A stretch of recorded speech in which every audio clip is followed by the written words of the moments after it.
Hi friends, welcome to my channel.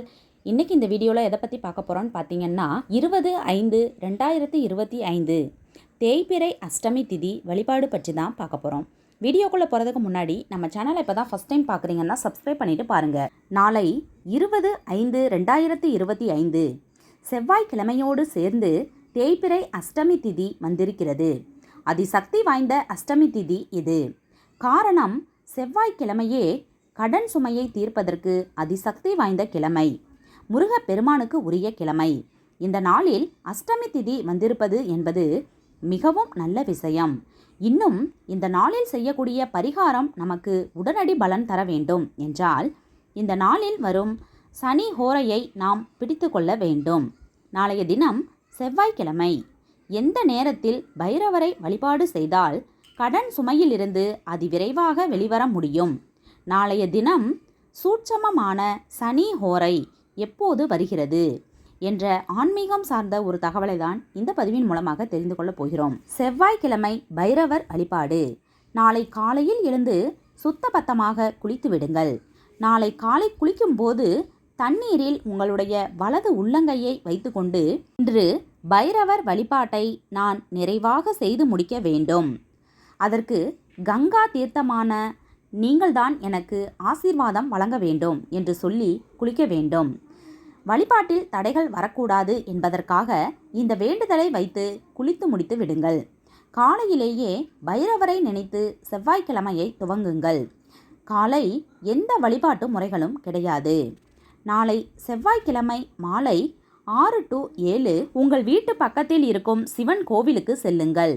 ஒரு பூசணிக்காயை வாங்கி 2ஆக அறுத்து உள்ளே இருக்கும் விதைகளையெல்லாம் எடுத்து பூசணிக்காய்க்கு மேலே மஞ்சள் குங்குமம் தடவி சுத்தமான நல்லெண்ணெய் ஊற்றி சிவப்பு நிறத்தில் கொஞ்சம் தடிமனான திரி தயார் செய்து அந்த நல்லெண்ணெயில் போட்டு தீபம் ஏற்றி அந்த தீபத்தை பைரவரை பார்த்தவாறு வைக்க வேண்டும்.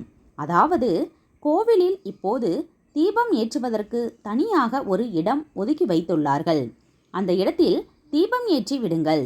பைரவர் எந்த திசையில் இருக்கிறார், நீங்கள் ஏற்றிய தீபத்தை அந்த திசை நோக்கி வைத்து விடுங்கள்.